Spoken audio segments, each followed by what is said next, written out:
Hello అండి, అందరికీ నమస్కారం। ఈ రోజు ఈ వీడియోలో మనం 2024లో చొల్లంగి అమావాస్య, దీనినే మౌని అమావాస్య, అలాగే పుష్య అమావాస్య అని కూడా అంటారు।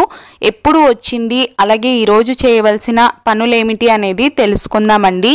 ప్లీజ్ వీడియోని లైక్ చేయడం అయితే మర్చిపోకండి। అలాగే ఛానల్ ఎవరైనా ఇప్పటివరకు సబ్స్క్రైబ్ చేసుకోకపోతే సబ్స్క్రైబ్ చేసుకొని పక్కనే ఉన్న బెల్ ఐకాన్ క్లిక్ చేయండి। ఇప్పుడైతే వీడియోలోకి వెళ్ళబోదాము।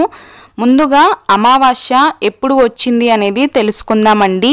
స్వస్తి శ్రీ చాంద్రమాన శ్రీ శోభకృత్నామ సంవత్సరం ఉత్తరాయణం హేమంత ఋతువు పుష్యమాసం బహుళ అమావాస్య ఎప్పుడు అంటే 9 ఫిబ్రవరి 2024 శుక్రవారం రోజునైతే వచ్చిందండి।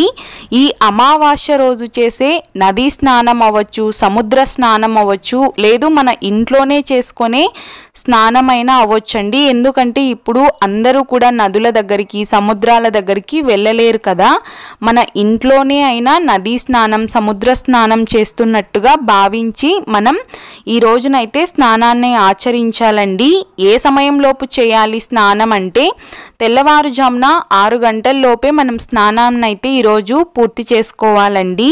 ఈరోజు మనం మౌనంగా ఉంటూ ఎవరితో ఎక్కువగా మాట్లాడకుండా మన పితృదేవతలు ఉంటారు కదండి, వాళ్ళకి ఈరోజు ఇష్టమైన పనులను చేస్తూ వాళ్ళని మనసులో స్మరించుకుంటూ వాళ్ళకి తర్పణాలు వదులుతూ ఈ రోజంతా గడపడం చాలా మంచిది। అలాగే ఈ రోజున భగవంతుణ్ణి ఆరాధించడం కూడా చాలా చాలా ముఖ్యమండి। అలాగే చాలా విశేషమైన ఫలితాలు కూడా ఉంటాయన్నమాట।